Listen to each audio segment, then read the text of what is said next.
Hello दोस्तों। तो आज के लेक्चर में हम देखने वाले हैं ब्लॉक और रस्सी का केस, ब्लॉक, रस्सी और पुली का केस। ये जो आज देखने वाले हैं ये काफ़ी इम्पोर्टेंट होता है, ठीक है। अगर आप बेसिक तरीके से इसको सीखेंगे तो आप आसानी से सीख जाएंगे और हम यहाँ पर एकदम बेसिक से और स्टैंडर्ड लेवल तक लेके चलेंगे, ठीक है। तो चलिए समझते हैं इसको। तो सबसे पहले हम समझेंगे वर्किंग विद रोप, यानी कि रस्सी के द्वारा जो कार्य होता है उसके बारे में सबसे पहले अपन देखेंगे, ठीक है। तो हमारी हेडिंग है working with rope, working with rope, या इसको स्ट्रिंग भी बोला जाता है, स्ट्रिंग, ठीक है। रस्सी, रस्सी के द्वारा हम कार्य देखेंगे। अगर हम किसी रस्सी की बात करें तो रस्सी की दो कंडीशन होती है। एक तो रस्सी ऐसे होती है तो ये ढीली ढाली रस्सी होती है, इसको हम बोलते हैं इंग्लिश में स्लैक। स्लैक मतलब होता है ढीली। तो रस्सी इस टाइम कैसी है? ढीली है। तो जब रस्सी ढीली होगी तो हम कोई केस यहाँ पर देख नहीं पाएंगे, ठीक है। दूसरा होता है टॉट। टॉट का मतलब कि तनी हुई। तो एक रस्सी ढीली है और दूसरी तनी हुई है, ठीक है। और जब रस्सी तनी हुई होती है तभी हम ये केस पढ़ पाते हैं, ठीक है। अगर रस्सी तनी हुई है तो देखिए, जैसे आप रस्सी से किसी, मान लीजिए अपनी भैंस को खींच रहे हैं, ठीक है। तो जब भैंस को ऐसे खींचेंगे तो वहाँ पर रस्सी तनती है, ठीक है। और जब रस्सी तनती है तो रस्सी में एक टेंशन आता है, ठीक है, जिसको तान्य बल भी बोलते हैं। तो अब जो बल है ना, बल को अब दूसरे रूप में देखेंगे, ठीक है। बल को हम दूसरे रूप में देखेंगे। तो देखिए, जब रस्सी तनी हुई होती है तो रस्सी के हर एक पॉइंट पर जो टेंशन यानी कि तान्य बल होता है वो बराबर होता है। रस्सी के हर एक पॉइंट पर टेंशन क्या होता है? बराबर होता है, ठीक है। अब इसमें देखिए, रस्सी के बारे में कुछ बातें समझ लीजिए। जो रस्सी होनी चाहिए, रस्सी मासलेस होनी चाहिए। जो हम केस पढ़ने वाले हैं उसमें रस्सी का भार नहीं लिया जाएगा, यानी कि रस्सी कैसी होगी? द्रव्यमानहीन। रस्सी कैसी होनी चाहिए? द्रव्यमानहीन होनी चाहिए। और रस्सी जो होती है वो इनएक्सटेंसिबल होनी चाहिए।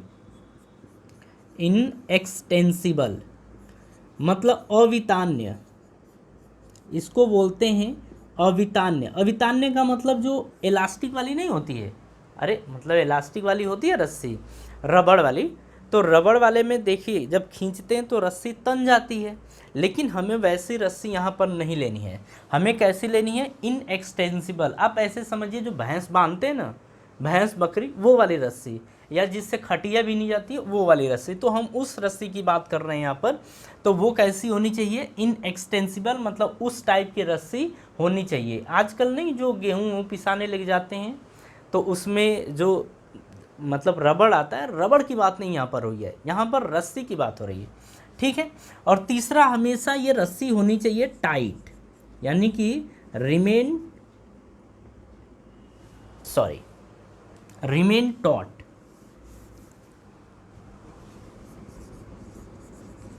रिमेन टॉट मतलब रस्सी हमेशा कैसी होनी चाहिए? तनी हुई। तो रस्सी हमेशा तनी हुई अवस्था में होनी चाहिए, ठीक है। चलिए, इसके बाद हम कुछ बात समझ लेते हैं। देखिए, हम कहते हैं कि जब रस्सी को खींचा जाता है तो वो टाइट होती है। अब यहाँ पर इसी चीज़ को देख लीजिए। हम कहते हैं कि जब रस्सी को खींचा जाता है, जब रस्सी को खींचा जाता है तो वह टाइट होती है, वह टाइट होती है और वस्तु के ऊपर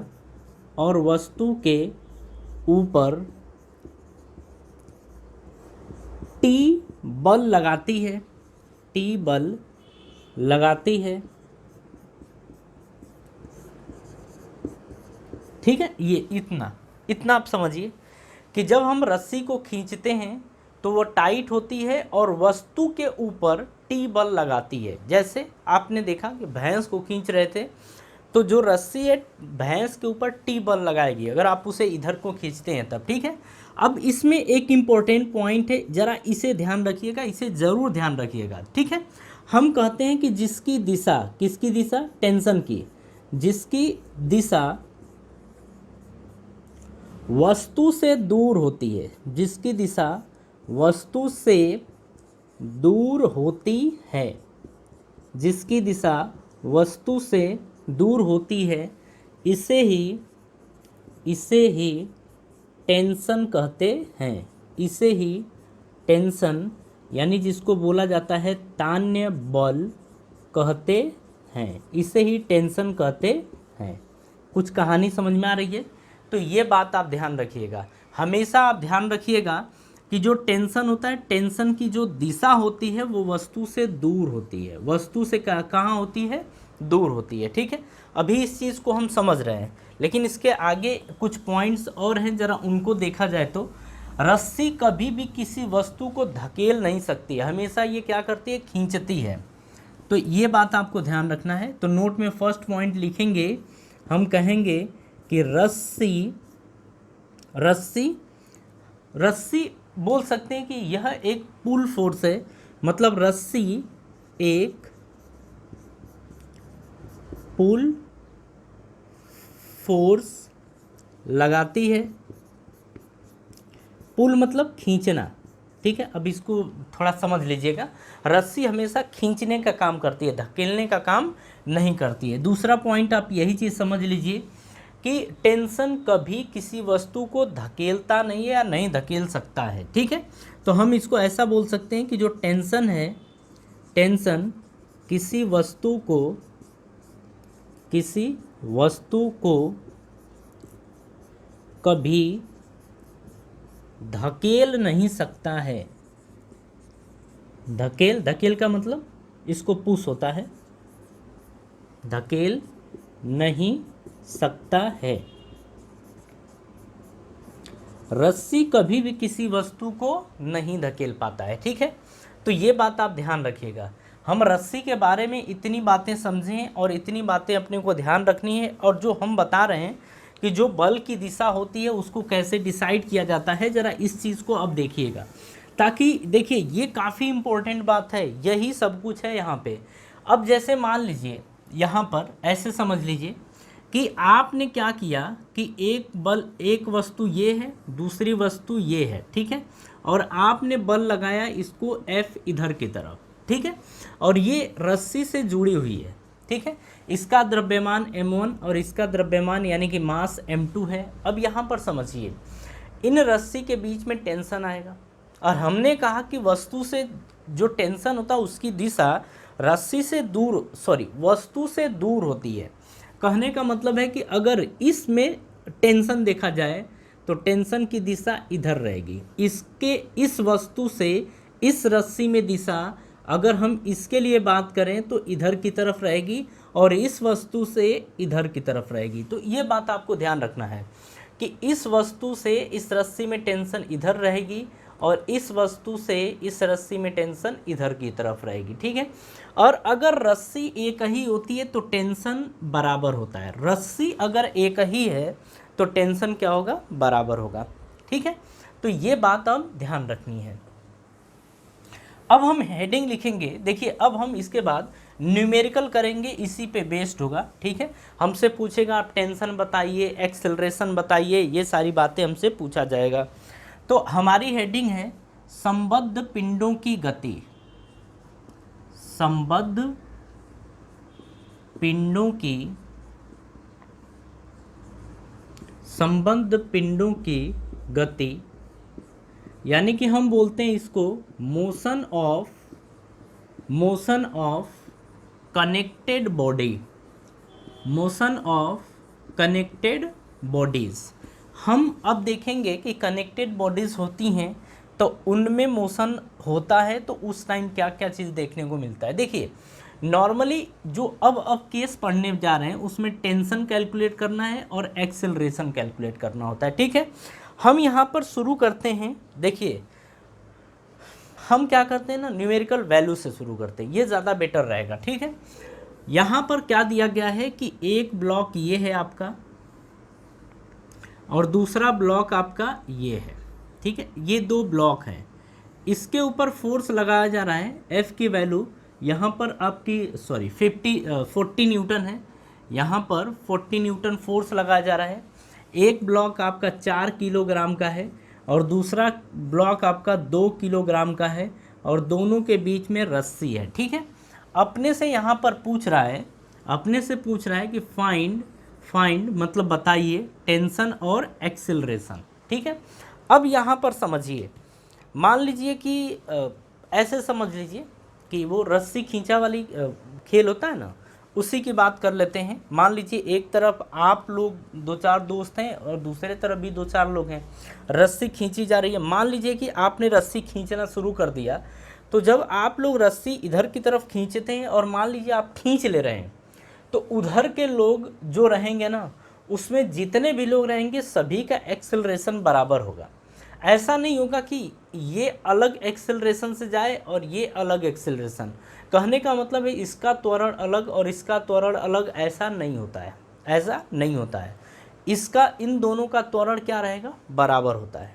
ठीक है, अब इसी चीज़ को समझा जाए यहाँ पर कि जब त्वरण बराबर होता है तो हम मान लेते हैं कि इसका भी त्वरण a है और इसका भी त्वरण a है, हम ऐसा मान ले रहे हैं।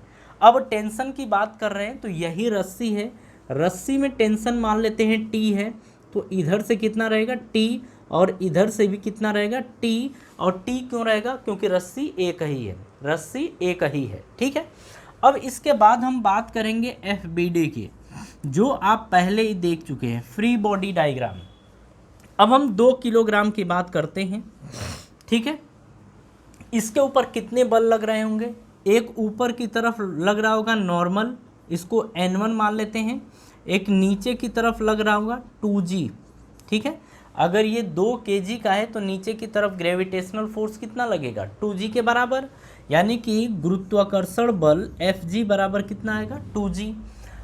अब देख रहे हैं आप कि इसी 2 kg ब्लॉक के ऊपर इधर की तरफ एक फोर्स लग रहा है। देखिए टेंशन न, जब सारे फोर्स रिप्रेजेंट कर पाते हैं तभी आप क्वेश्चन सॉल्व कर पाते हैं। ठीक है, तो यहाँ से देख रहे हैं कि इसके ऊपर इधर की तरफ T लग रहा है, मतलब ये T लग रहा है और ये कितने से त्वरित हो रहा है, तो A से। कितने से एक्सिलरेट हो रहा है, A से। कहानी समझ में आ रही है, चलिए ये तो समझ में आ गया। अब आप इक्वेशन बनाइए। यहाँ पर आप देखेंगे कि ब्लॉक ना तो ऊपर जा रहा है ना तो नीचे जा रहा है, इसका मतलब N1 बराबर आप लिखेंगे 2G, यानी कि 2 × 10, यानी कि यह आ जाएगा 20 न्यूटन के बराबर।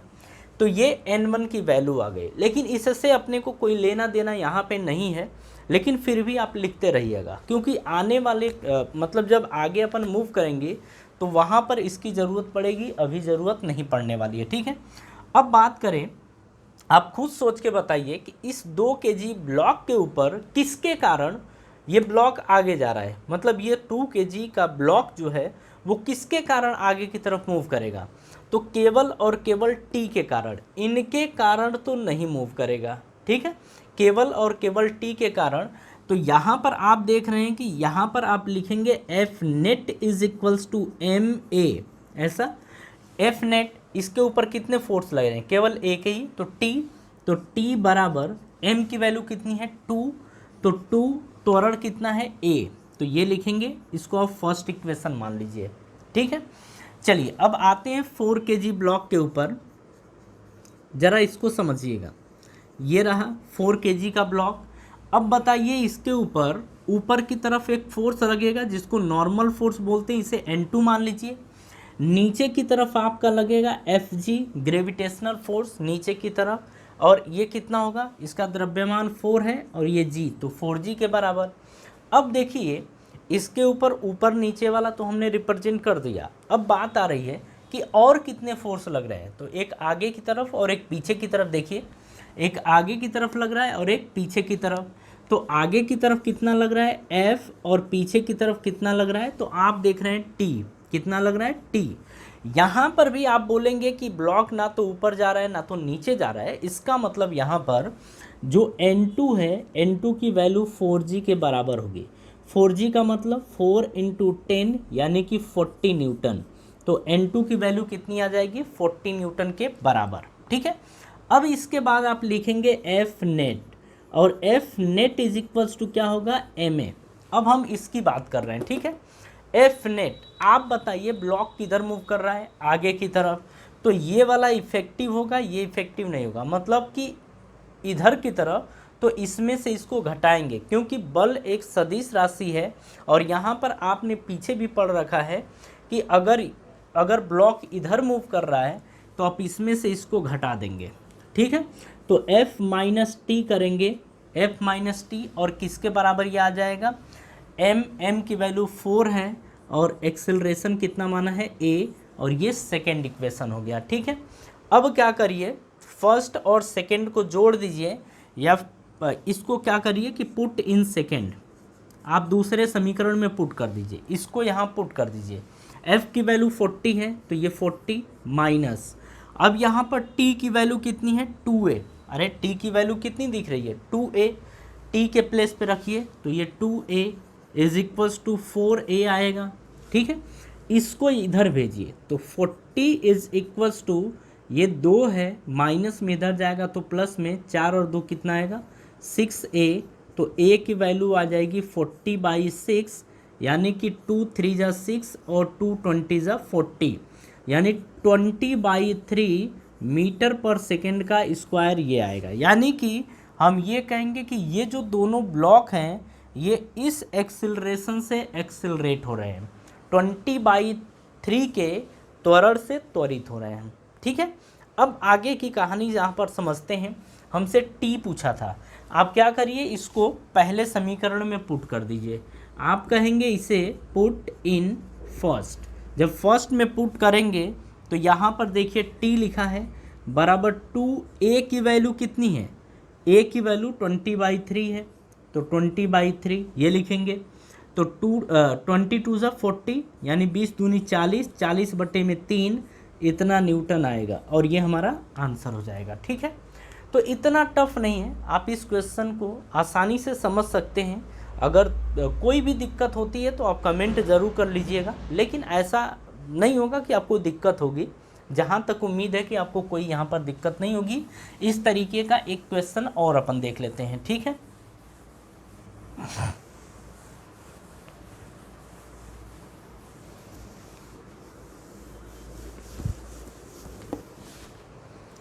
चलिए जी, अब नेक्स्ट क्वेश्चन की बात करते हैं। 2 4 6, यहाँ पर हमने जो नया सिस्टम लिया है उसमें देखिए ये एक ब्लॉक है, दूसरा ब्लॉक ये है, और तीसरा ब्लॉक आपका ये रहा, ठीक है। ये 3 ब्लॉक हैं। अब ये आपका 2 kg का है, ये 4 kg का है, और ये आपका 6 kg का है, और इसके ऊपर आप जो फोर्स लगा रहे हैं वो 60 न्यूटन फोर्स लगा रहे हैं, ठीक है। और ये सभी के सभी स्मूथ सरफेस है, फ्रिक्शन लेस है, घर्षण रहित है, कोई भी घर्षण अभी तक नहीं है, ठीक है। इसमें भी हमसे पूछा है कि find T in each string, मतलब हर एक रस्सी का त्वरण आप बताइए कितना त्वरण होगा, ठीक है।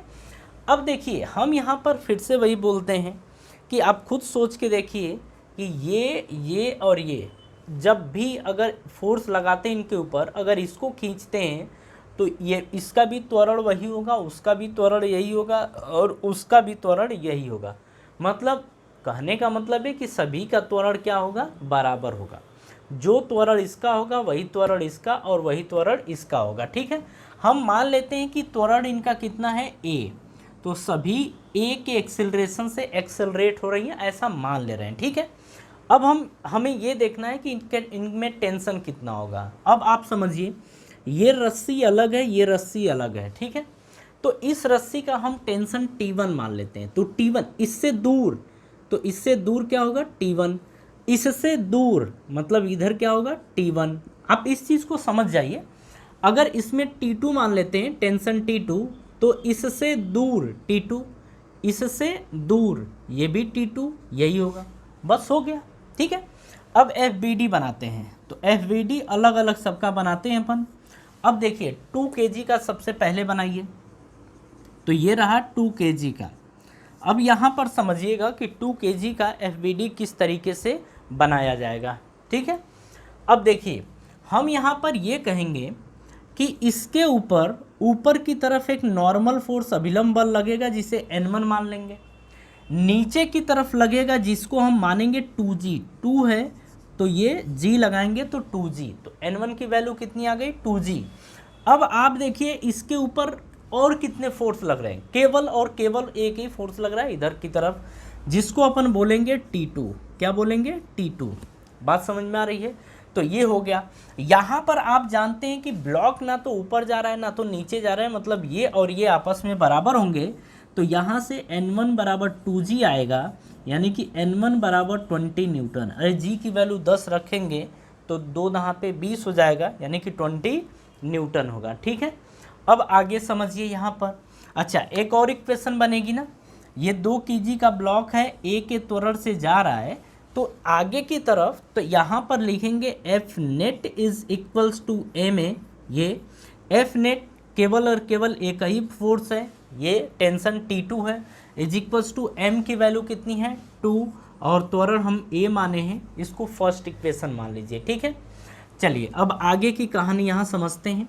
अब हम समझते हैं 4 kg के लिए, और 4 kg के लिए देखिए ऊपर की तरफ हम मान लेते हैं कि लग रहा है N2, नीचे की तरफ देखेंगे तो 4g लगेगा, बिल्कुल, तो ये 4g। अब देखिए इसके ऊपर आगे की तरफ कितना कौन सा फोर्स लग रहा है T1, तो ये T1।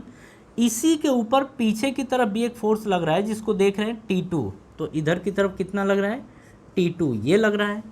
और ये त्वरण किधर की तरफ हो रहा है, इधर की तरफ, A से त्वरित हो रहा है। ठीक है, यहाँ पर आप बोलेंगे कि N2 बराबर 4g होगा, यानी N2 की वैल्यू आ जाएगी 40 न्यूटन। आप इस चीज़ को, ये और ये आपस में बराबर होंगे, तो N2 बराबर 4g, यानी कि N2 बराबर 40 न्यूटन आपका ये आ जाएगा। ठीक है, अब बात करते हैं यहाँ पर आप लिखेंगे F net is equals to M A, ये लिखेंगे।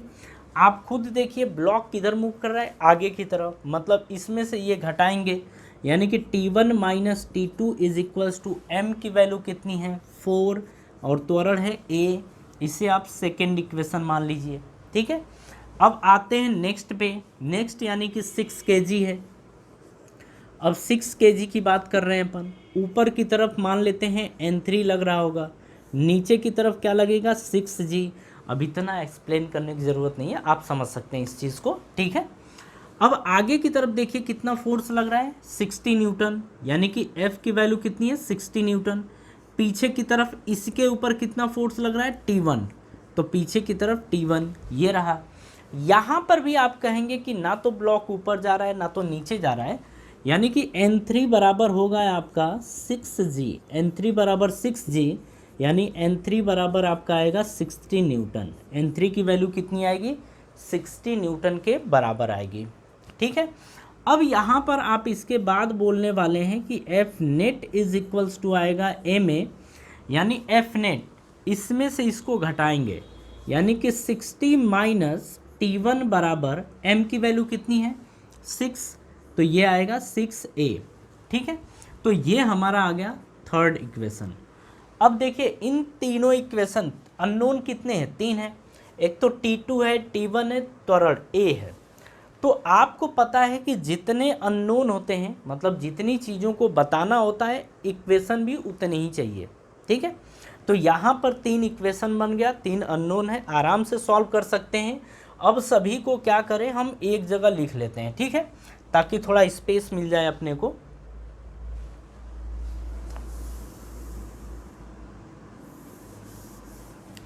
T बराबर 2a है, T2 इक्वल्स टू 2a, ये आपका फर्स्ट है, यानी कि इसको लिखिए T is equals to 2a, इसको फर्स्ट मानिए, बाकी हटा देते हैं, मानिए क्या है ही T2 इज इक्वल्स टू, हाँ अब ये लिख लीजिए T1 माइनस T2 बराबर 4a, ये सेकेंड है।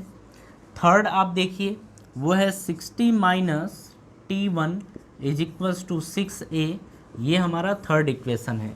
अब तीनों की हेल्प से हम T1, T2 और A कैलकुलेट कर सकते हैं। ठीक है, अब देखिए आप खुद देख लीजिए कैसे सॉल्व करना है। आप क्या करिए यहाँ पर कि इसको उठा के, जो पहला है पहले को उठा के दूसरे में रखिए। ठीक है, ये ज़्यादा बेटर रहेगा।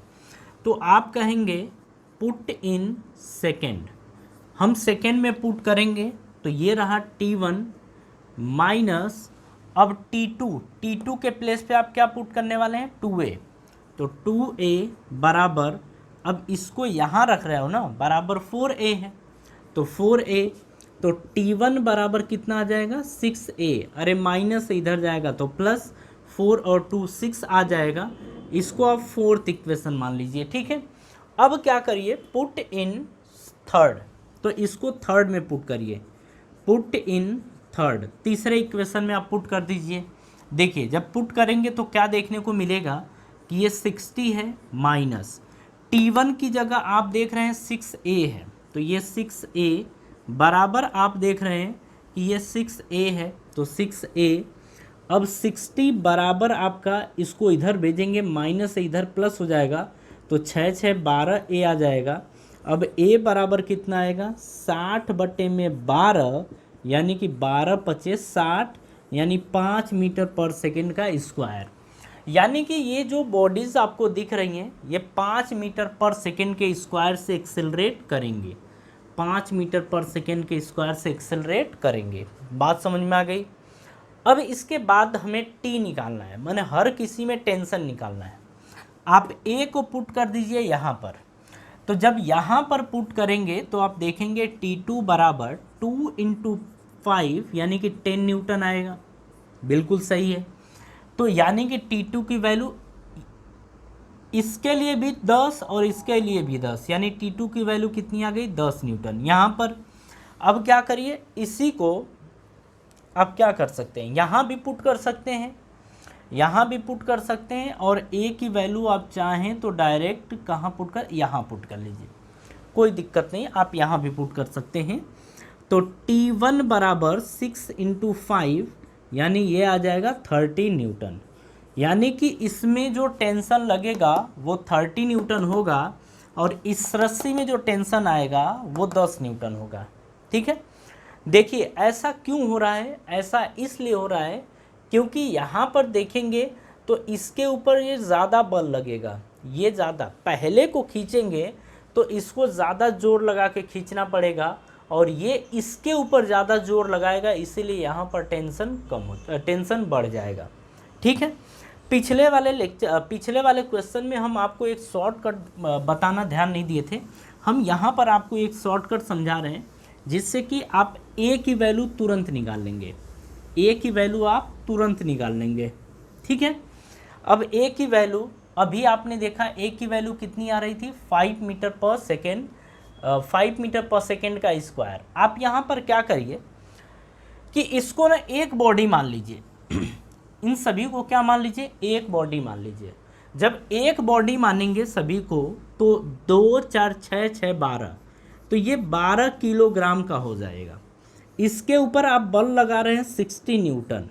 ठीक है, और हम ये जानना चाहते हैं कि ये ए से अगर त्वरित हो रहा है, एक्सेलरेट हो रहा है, तो ये एक्सेलरेशन कितना होगा।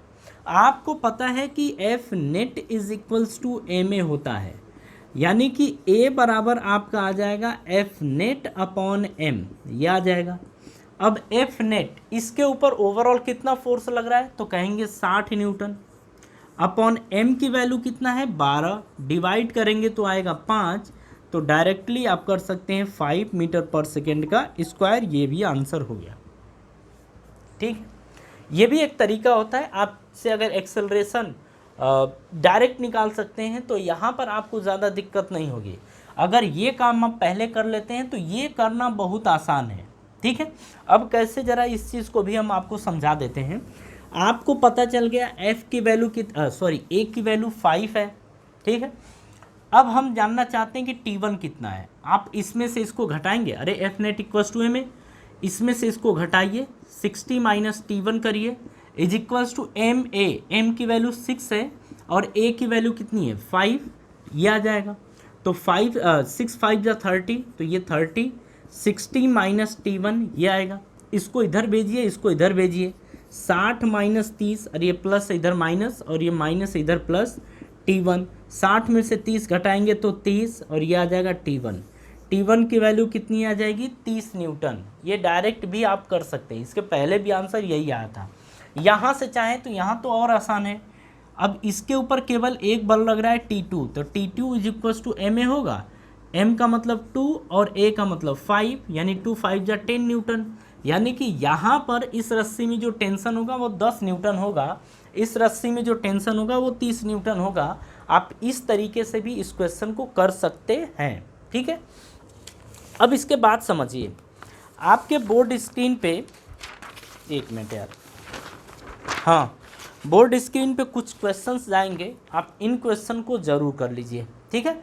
तो ये क्वेश्चन जो आपको दिख रहे हैं, इन क्वेश्चन को सॉल्व करिए, इसका आंसर मैच कराइए और हो जाएगा। एक बार चेक करके देखिए कि आपसे हो रहा है कि नहीं हो रहा है। नहीं होता है तो कमेंट करिएगा, ठीक है, लेकिन ऐसा नहीं है कि नहीं होगा, वो आपसे हो जाएगा, ठीक है। हो सकता है कोई क्वेश्चन में अगर प्रॉब्लम आ जाए तो आप ऐसे कर लीजिएगा, और अगर हो सकता है तो व्हाट्सएप के थ्रू भी हम आपको आंसर दे सकते हैं, ठीक है। हमारा नंबर आप देख लीजिएगा, मतलब यूट्यूब चैनल पे अवेलेबल है, ठीक है। तो आप वहाँ से व्हाट्सएप कर दीजिए, तब भी हम आपको आंसर प्रोवाइड कर देंगे, ठीक है। चलिए, तो ठीक है, आप क्वेश्चन कर लीजिए। अब हम कुछ आगे बढ़ते हैं, कुछ और क्वेश्चन इसमें देखते हैं। देखिए ये क्वेश्चन, ये चैप्टर जो होता है ये काफ़ी इम्पोर्टेंट चैप्टर होता है, मतलब एकदम मज़ेदार चैप्टर होता है। इसमें बहुत कुछ सीखने को अपने को मिलता है, और ये चीज़ आप ना अपने रियल लाइफ में ना, मतलब डेली लाइफ में इसको आप महसूस करते हैं। लेकिन जब 12th की फ़िज़िक्स आप देखते हैं तो 12th की फ़िज़िक्स में आपको कुछ भी महसूस नहीं होता है। यहाँ पर आप महसूस कर सकते हैं, वहाँ पर महसूस नहीं होता है, लेकिन फिर भी 12th की फ़िज़िक्स समझ में आ जाती है। 11th की फ़िज़िक्स महसूस होते हुए भी थोड़ी टफ लगती है, अगर आपने ध्यान से नहीं पढ़ा तो ये आपको ले डूबेगी, ऐसा है 11th में। चलिए, लेकिन आप ध्यान से पढ़ेंगे, ऐसा नहीं है कि नहीं पढ़ेंगे। चलिए नेक्स्ट क्वेश्चन की बात करते हैं। यहाँ पर अपने को ये दिया गया है कि एक ब्लॉक ये है और इसके नीचे एक ब्लॉक है, इस तरीके से, ठीक है। और ये जो है 0.7 किलोग्राम का है, ये 0.3 किलोग्राम का है, ठीक है। और ये टांगा गया है, मान लीजिए कि छत की दीवार से ये टांग दिया गया है, ठीक है। जैसे पहले के ज़माने में ना मम्मी लोग दही वही नहीं रखती थी, ये वही वाली है, ठीक है। और रोटी वोटी अभी भी बहुत सारे लोगों के घर में, गाँव में रखा जाता है, तो आप ये केस देख सकते हैं, ठीक है। अब तो खैर नहीं देखने को मिलेगा, लेकिन आप मम्मी से अपने या दादी से पूछ लीजिएगा, वो ज़रूर बताएंगे कि एक के बाद एक रखा जाए। जैसे इसमें क्या करते थे, बिल्लियों से बचाने के लिए जब मड़ई वड़ई होती थी तो यहाँ पर रख देते थे दाल, रोटी, दही, ऐसे कई मतलब ऐसे कई बना होता था, ठीक है। वो क्या होता था कि जो घर में बाँस उसका नहीं होता है, उसी पे ऐसे बना दिया जाता था, तो ये होता था। लेकिन अब के ज़माने में नहीं होता है, लेकिन पूछेंगे तो पता चल जाएगा, ठीक है। अब हमसे ये बोल रहा है ना कि आप इसमें और इसमें टेंशन बताओ। ये कहीं जा नहीं रहा है, ये रुका हुआ है। ये किस में है? रेस्ट में है, रुका हुआ है। तो हमसे ये पूछ रहा है कि इस रस्सी और इस रस्सी में टेंशन बताओ कि टेंशन कितना होगा। अब हम यहाँ पर मान लेते हैं, अरे भैया मिट जा, हम यहाँ पर मान लेते हैं कि इसमें टेंशन T होगा, T1। तो देखिए इससे दूर होगा ना तो ये T1, इसमें इससे दूर तो ये T1, इसमें इससे दूर तो ये T2, ठीक है। और अगर पूछ देता है कि इसके ऊपर कितना टेंशन महसूस होगा तो आप नीचे की तरफ ये लगा सकते हैं, ठीक है। अब ज़रा हम सबका FBD बनाते हैं, अलग अलग से FBD बनाते हैं। देखिए फ्री बॉडी डायग्राम 0.7 kg का बनाते हैं, 0.7 kg का इसका। देखिए हम कहेंगे कि ऊपर की तरफ क्या लग रहा है, तो ऊपर की तरफ आप बोलेंगे कि T2 लग रहा है। नीचे की तरफ क्या लग रहा है? T1। नीचे की तरफ क्या लग रहा है? T1। ऊपर की तरफ T2 और नीचे की तरफ T1। लेकिन एक चीज़ और है, इसके ऊपर एक और फोर्स लग रहा है नीचे की तरफ, जिसको बोलते हैं गुरुत्वाकर्षण बल, यानी ग्रेविटेशनल फोर्स, वो नीचे की तरफ लग रहा है, ठीक है। इसका द्रव्यमान कितना है? 0.7 g, ये नीचे की तरफ लगेगा, जिसको हम बोलते हैं ग्रेविटेशनल फोर्स, यानी कि Fg, ठीक है। अब देखिए ये रुका हुआ है, तो आप कहेंगे कि ऊपर लगने वाला फोर्स और नीचे लगने वाले फोर्स आपस में क्या होंगे? बराबर। यानी कि हम कहेंगे कि ऊपर कितना लग रहा है? T2, और नीचे की तरफ कितने फोर्स लग रहे हैं? दो, एक है आपका T1 और दूसरा है 0.7 g, और g की वैल्यू कितनी रख देंगे? 10। तो ये आ जाएगा T1 प्लस 7, अरे 0.7 का 10 में गुणा करेंगे तो 7 आएगा, और ये आ गई T2 की वैल्यू। तो इसको फर्स्ट इक्वेशन मान लीजिए, ठीक है। अब आइए नीचे वाले को, तो नीचे वाला 0.3 kg है। अब इसकी ज़रा बात कर लेते हैं अपन। देखिए इसके ऊपर की तरफ क्या लग रहा है, T1, ठीक है। इसके ऊपर नीचे की तरफ एक फोर्स लगता है जिसको बोलते हैं ग्रेविटेशनल फोर्स, और यानी गुरुत्वाकर्षण बल। अगर ये 0.3 का है तो 0.3 जी नीचे की तरफ लगेगा, ठीक है। यहाँ पर ना तो ब्लॉक ऊपर ना तो नीचे जा रहा है, इसका मतलब कि T1 और 0.3 जी आपस में बराबर होंगे। तो यहाँ पर आप लिखेंगे T1 बराबर 0.3 जी, तो T1 बराबर आ जाएगा, अब 10 से गुणा कर देंगे, अरे 0.3 गुणे 10 तो ये आ जाएगा 3 न्यूटन, और ये हमारा सेकेंड आ गया, ठीक है। इसको उठा के यहाँ रखिए, तो आप कहेंगे पुट इन फर्स्ट, माने प्रथम समीकरण में रखने पर, पहले में रखेंगे तो क्या मिलेगा।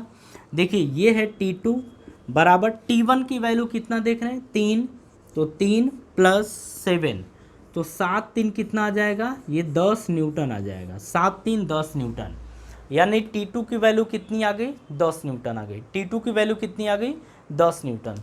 कहानी कुछ समझ में आई। तो इस तरीके से ये क्वेश्चन सॉल्व होगा, इतना टफ नहीं है, आसान क्वेश्चन है, आराम से आप सॉल्व कर लेंगे, ठीक है। चलिए अब नेक्स्ट इसके आगे बढ़ते हैं, ज़रा इसको कॉपी करें। हाँ जी चलिए, अब इसी में आगे देखते हैं अपन। इसमें एक क्वेश्चन और है, और ये भी क्वेश्चन अपन कंप्लीट कर लेते हैं।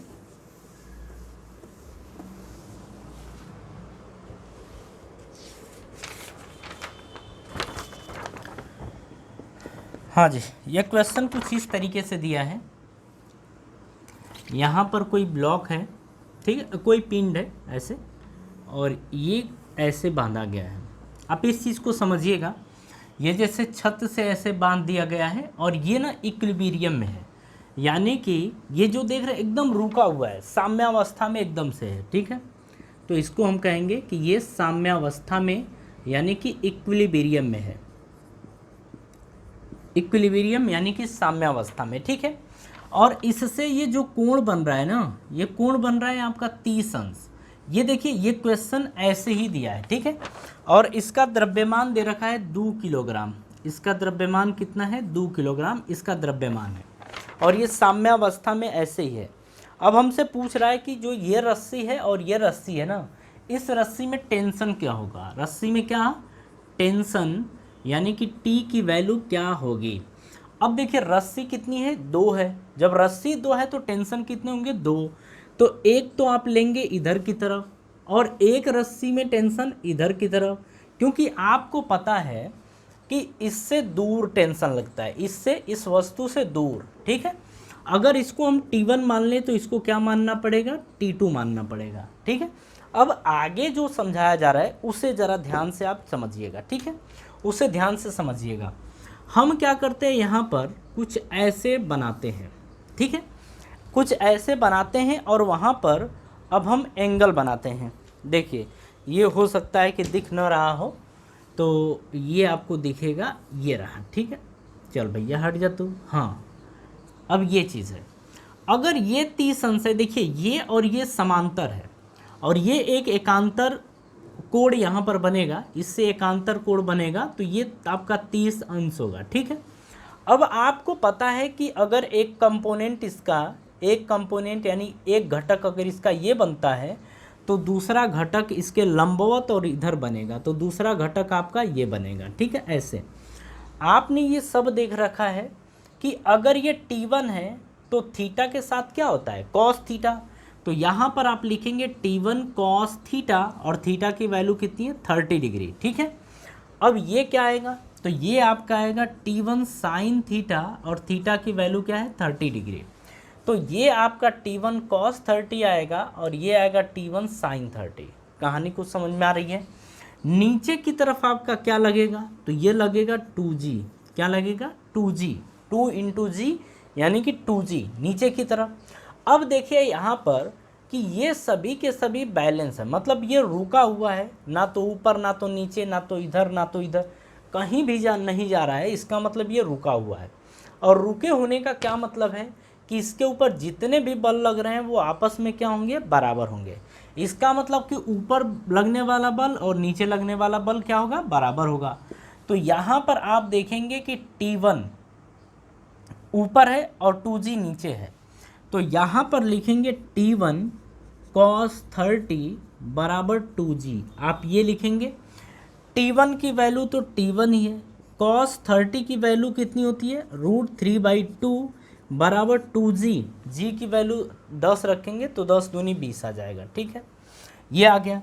तो यहाँ से T1 की वैल्यू आप निकालेंगे तो यहाँ मल्टीप्लाई होगा तो 20 दूनी 40, और ये गुणा है, इधर जाएगा तो भाग होगा, बटे में √3, इतना न्यूटन ये आ जाएगा, ठीक है। मतलब T1 ये वाला जो लग रहा है ना, ये इस रस्सी में जो टेंशन है T1 वो इतना होगा, ठीक है।